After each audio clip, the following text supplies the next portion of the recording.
Salut les organisers et bienvenue dans ce live numéro 179 de mon défi de 365 jours de live. J'espère que vous allez bien.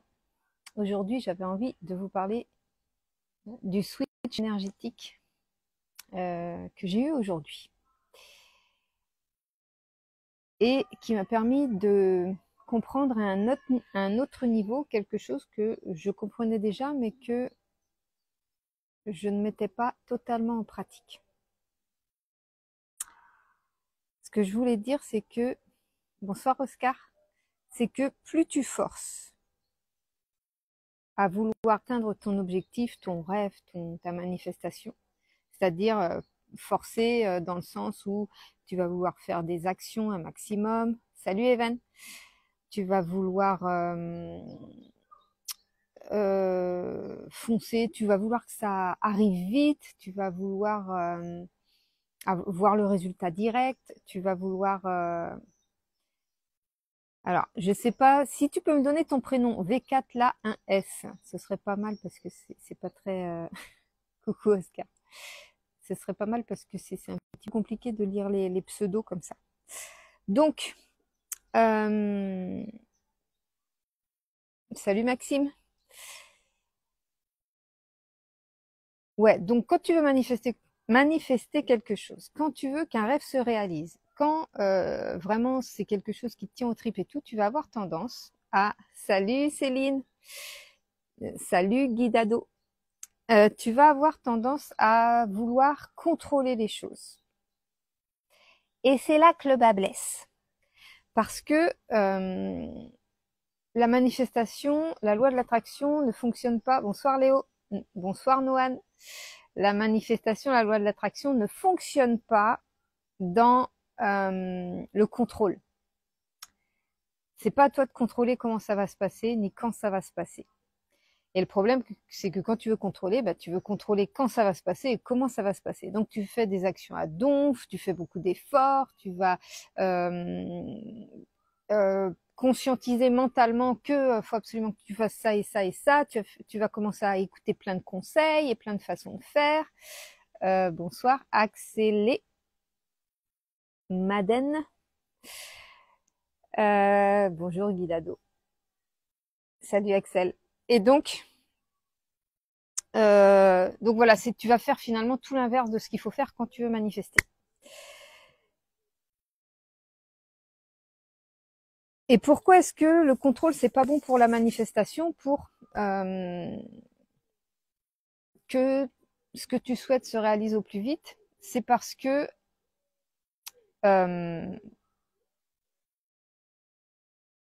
tu vas en fait cultiver le sentiment de manque, parce que pour toi ça vient pas assez vite. Comme tu veux pas abandonner, faudrait que ça se passe vite parce que tu veux y croire, mais tu as un laps de temps limité pour y croire, tu vois. Donc faut que ça se passe vite, donc tu es dans le contrôle, donc tu es dans le manque, donc ça ne fonctionne pas puisque la loi de l'attraction elle fonctionne avec la foi, elle fonctionne pas avec le comment dire. Faut vraiment que tu sois convaincu, faut que tu aies la foi que de toute façon, de n'importe quelle manière, ça va arriver. Parce que sinon, tu vas vouloir contrôler et tu vas éloigner tout simplement la manifestation.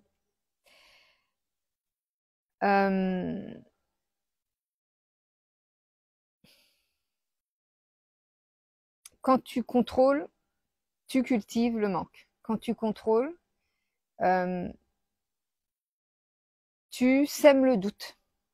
Quand tu contrôles, tu sèmes le doute du fait que tu veux bien y croire, mais faut que ça arrive vite, quoi.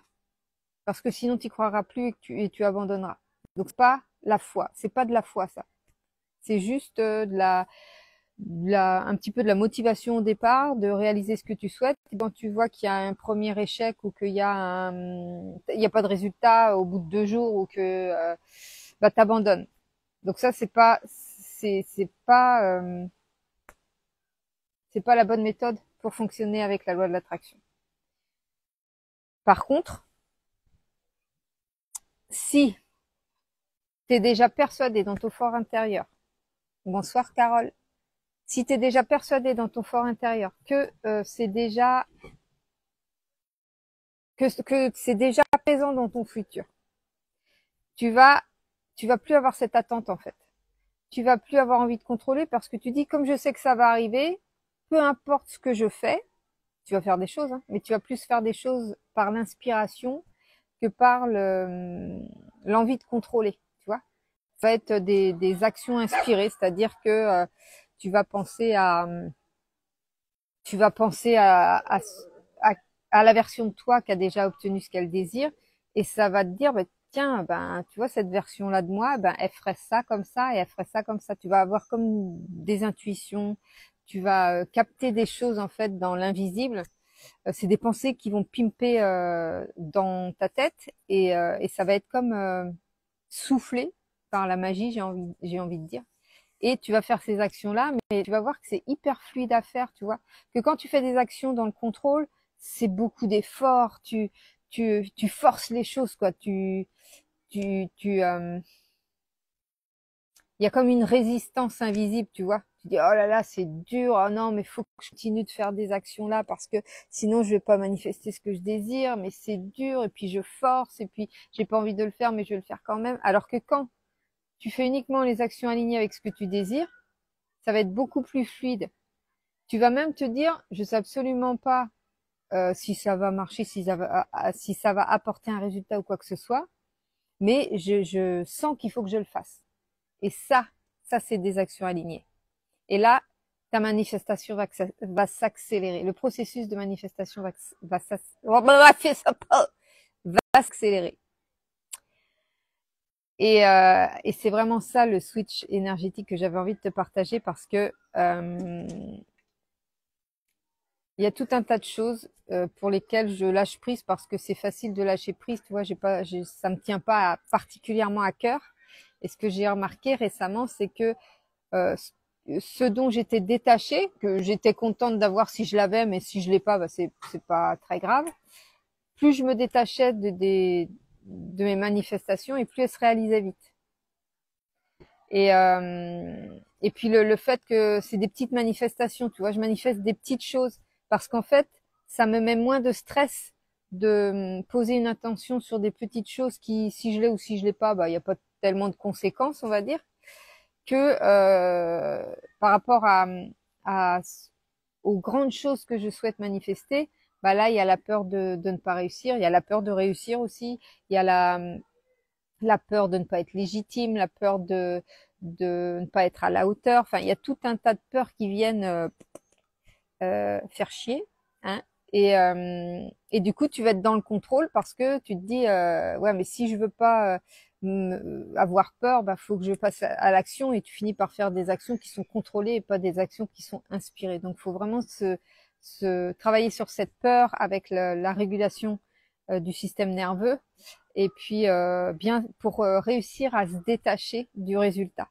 Et c'est quand tu te détaches du résultat, quand tu es déjà persuadé, quand tu as la foi que de toute façon ça va se réaliser, que ça se réalise beaucoup, beaucoup, beaucoup plus vite. Aujourd'hui, j'ai vraiment conscientisé cet aspect-là, ce switch-là, dans le sens où de plus en plus, les grosses manifestations que je souhaite concrétiser, je m'en détache.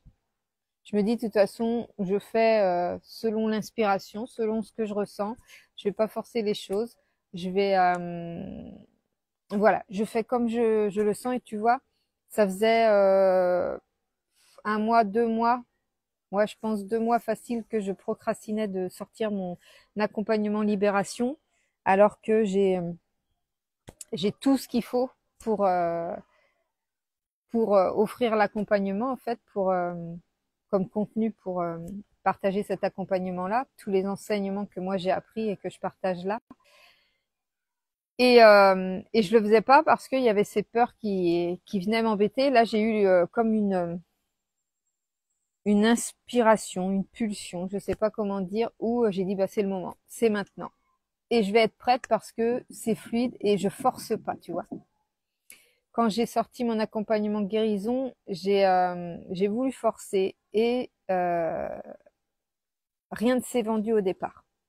mon accompagnement ne s'est pas vendu au départ, pour ainsi dire. Et mes accompagnements individuels se sont beaucoup plus vendus que mes accompagnements clés en main. Et je me disais, c'est quand même bizarre, j'avais même pas proposé, c'est te dire, j'avais même pas proposé d'accompagnement individuel, j'en proposais pas à ce moment-là. Je voulais faire que des accompagnements clés en main. Et ce sont les personnes qui sont venues me voir et me demander, est-ce que vous faites de l'accompagnement individuel? Et c'est comme ça que j'ai sorti l'accompagnement individuel. Bon, après, c'était comme c'est personnalisé, ben je travaille au jour le jour avec la personne, donc c'est facile, c'est fluide en fait. Je sais ce que je vais lui dire, je sais comment je peux l'aider, c'est vraiment fluide. Et j'étais bloquée avec mon accompagnement guérison clé en main parce que je me disais, ah oui, mais moi je veux répondre à tout le monde, je veux pouvoir répondre aux problématiques spécifiques de tout le monde. Et puis grâce à mes accompagnements individuels que j'ai obtenus sans rien faire. Vraiment, je n'ai rien fait, j'ai pas fait de pub sur les accompagnements individuels, j'avais rien fait, il n'existait pas. C'est grâce aux demandes que je l'ai créé. Et donc quand j'ai vu ça, quand j'ai vu que j'avais eu cette demande sans rien faire, donc c'est pour ça que tu attires vraiment les choses pour lesquelles tu te détaches, tu les attires. C'est impressionnant et tu les attires hyper rapidement. Donc continue d'incarner la version de toi que tu as envie, qui a déjà obtenu ce que tu désires, et tu vas attirer à toi ce qui correspond à la manifestation de ce que tu désires. Donc là, ça s'est fait hyper facilement, hyper rapidement. Et l'accompagnement guérison traînait de la patte, enfin j'arrivais pas à le concrétiser. Et parce que justement j'aurais voulu faire quelque chose de très individualiste, ou de pouvoir répondre un peu à toutes les questions, tous les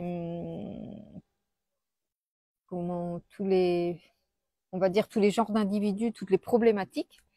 Et puis grâce à mes accompagnements individuels, j'ai pu voir que j'ai pu constater qu'en fait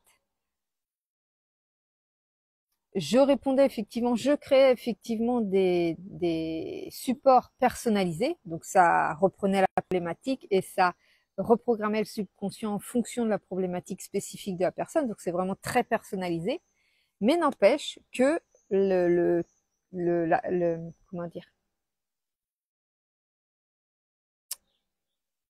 le noyau est le même pour tout le monde. C'est-à-dire qu'à partir du moment où c'est on détecte la blessure de rejet, d'abandon, d'injustice, d'humiliation, de trahison, on a des caractéristiques qui vont être similaires, puisque la blessure, tu as tout un tas de caractéristiques par blessure, et donc des personnes vont avoir certaines caractéristiques et d'autres caractéristiques. Mais le travail à faire sur ça, malgré que les caractéristiques soient différentes, comme elles font partie de la même blessure, eh bien, à partir de là, on travaille finalement le noyau. Voilà. On travaille le noyau de la blessure, même dans les accompagnements clés en main. Donc, ça peut apporter autant de bénéfices que mes accompagnements individuels. Sauf que, clé en main, effectivement, faut être autonome, faut avoir une certaine volonté, une certaine discipline à pratiquer tous les jours. Dans l'accompagnement individuel, au-delà du fait que ce soit personnalisé pour chaque personne, ça aide aussi beaucoup les personnes qui n'arrivent pas à se discipliner toutes seules, qui n'arrivent pas à suivre un accompagnement de façon disciplinée, enfin à le faire seule en fait, à être régulière. Et du coup, l'accompagnement individuel qui est sur 1 mois, 2 mois ou 3 mois permet le fait qu'elle travaille dessus tous les jours, parce que moi je suis là tous les jours en soutien s'il le faut. Donc dès qu'elle se pose une question, ou dès qu'elle doute, dès que elle lâche un peu l'affaire, je vais prendre des nouvelles, je vais booster un peu le truc pour ne pas la faire abandonner en fait. Et voilà, c'est vraiment, je pense que c'est vraiment ça la différence. Mais voilà, toujours est-il que quand j'ai compris ça, eh bien j'ai repris, j'ai fini de créer Mon accompagnement guérison, aujourd'hui, il est disponible depuis un certain temps déjà, mais c'est juste pour te dire que j'ai mis énormément de temps à le faire parce que j'avais cette croyance de vouloir contrôler comment ça devait être fait. Et en fait, ce qu'a fait l'univers, c'est qu'il a mis sur mon chemin des personnes qui m'ont permis de voir qu'en fait, tel que je le faisais, eh bien, ça pouvait complètement aider un grand nombre de personnes. En fait, ça pouvait vraiment aider un grand nombre de personnes puisque le noyau de chaque blessure est le même et donc on peut le soigner de la même manière. Voilà. Donc, bah, c'était ça que je voulais te partager ce soir. C'était te dire que plus tu forces et moins ça va se manifester, moins ça va être fluide, plus ça va être dans tu vas plus subir en fait. Plus tu subis ce que tu as à faire, plus t'es ah oui, je suis fatiguée, j'en ai marre, j'ai plus envie, mais je le fais quand même parce que je veux absolument que ça je veux absolument que ça marche et je veux manifester au plus vite et machin. Là, tu es dans le contrôle et là ça va pas se réaliser. Il faut faire tout l'inverse en fait. Il faut dire OK, je sais que c'est déjà là dans un futur plus ou moins proche. Il y a du barbecue. Je me prends la fumée dans la gorge. Désolée. Et du coup, quand tu incarnes, bah t'as plus de doute, t'as plus cette peur, t'as plus ce doute, ça devient beaucoup plus fluide et du coup t'es plus dans l'effort, t'es plus dans la force, t'es plus dans l'instinct, t'es plus dans l'intuition. Et là, tu manifestes beaucoup plus rapidement. Moi, je l'ai vu avec tout un tas de choses. Et là, dernièrement, avec mes accompagnements, tu vois, je me suis détachée de de ce que pourrait enfin de quand je pourrais vendre guérison par exemple et en fait j'ai eu plusieurs demandes à suivre. Je me suis détachée de comment je devais faire mes contenus, tu vois, du contrôle pour tout. Je me suis détachée du contrôle et j'ai manifesté mais hyper vite tout un tas de choses. Donc là je continue dans ma lignée. Fais en sorte que tes actions soient fluides. Fais en sorte que tes actions soient guidées par ton intuition et pas par ton contrôle. C'est vraiment ça qu'il faut que tu arrives à gérer dans ton processus. Je confirme pour avoir pris un accompagnement guérison, je n'ai pas pu mener à bien le programme car il faut être autonome. J'ai pris accompagnement individuel et là, ça a été super pour moi. Nelly m'a motivée. Merci Céline. Oui, voilà, c'est en fait j'ai vraiment des accompagnements qui s'adaptent à tous les profils. Tu vois, dernièrement, les accompagnements que j'ai vendus, ben, c'est du clé en main. Les personnes font beaucoup de développement personnel, d'après ce qu'elles me disent, et puis et du coup, elles ont juste besoin d'un support supplémentaire pour avancer plus loin. Donc, quand tu es déjà habitué à le faire, à faire les choses par toi-même, euh, bah, tu peux commencer par les accompagnements individuels et puis après je vois moi j'ai été beaucoup comme ça et aujourd'hui je me tourne plus vers accompagnements des accompagnements avec un coach en fait parce que il y a quand même un plus, c'est-à-dire qu'il y a une discussion avec quelqu'un. Les vidéos c'est super, clé en main c'est vraiment bien pour avancer, mais avoir un coach en individuel, il y a un petit truc en plus en fait. Ça permet une avancée, une compréhension plus approfondie des choses. Voilà. Du coup, ce sera tout pour ce soir. Pour ce live, je vais aller faire ma petite balade et puis aller faire un gros dodo parce que demain, je travaille encore sur les finitions de mon accompagnement libération avant sa sortie mardi. Et voilà. Je vous fais des gros bisous. Je vous souhaite une bonne soirée Céline. Et puis, je vous souhaite une bonne journée pour ceux qui regarderont demain ou un autre jour en replay. Et puis, à demain pour le prochain live. Bonne soirée!